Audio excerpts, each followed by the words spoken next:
Okay, now I'm going to look at a couple of the discriminant questions from your homework, 15 and 21. So recall that the discriminant is the b squared minus 4ac. And again, that is the part underneath the square root in the quadratic formula. Okay, so keep that in your mind, that discriminant's underneath the square root. So here we've got, this is in standard form. This is your a, your b, and your c. It's set equal to 0, so make sure it's set equal to 0 so that you know what a, b, and c are. Okay, so in this case there's no value in front of x squared, so that's going to be a 1.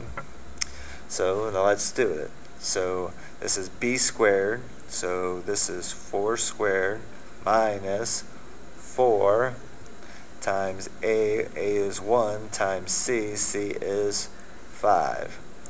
So 4 squared is 16, minus 4 times 1 is 4, times 5 is 20. So 16 minus 20 is negative 4. So your discriminant's negative 4, and because this is negative, you are going to have imaginary or complex solutions, whatever you want to call it. And remember that it's plus or minus the square root. So since there's a plus or minus out in front of the discriminant, you're going to have two answers, because these are going to be different, and they're going to be two complex solutions, okay, or imaginary, if you prefer to write imaginary. Two complex or two imaginary solutions. Okay, so your discriminant's negative 4, two complex solutions. So let's do one more.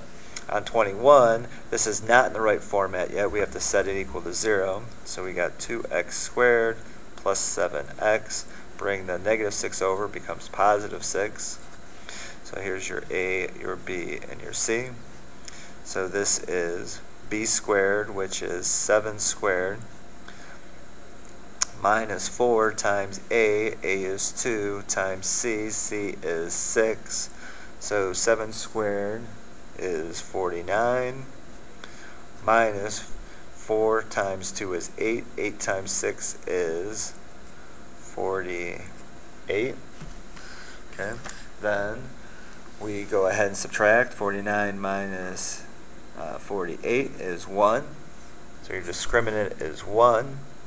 And if the discriminant is 1, that's a positive value. You're taking the square root of a positive number. So if you take the square root of a positive number, you get real answers. And remember that that 1 is going to be underneath the square root. So it'll be plus 1 and minus 1, which will get you different answers. So there's going to be two real solutions.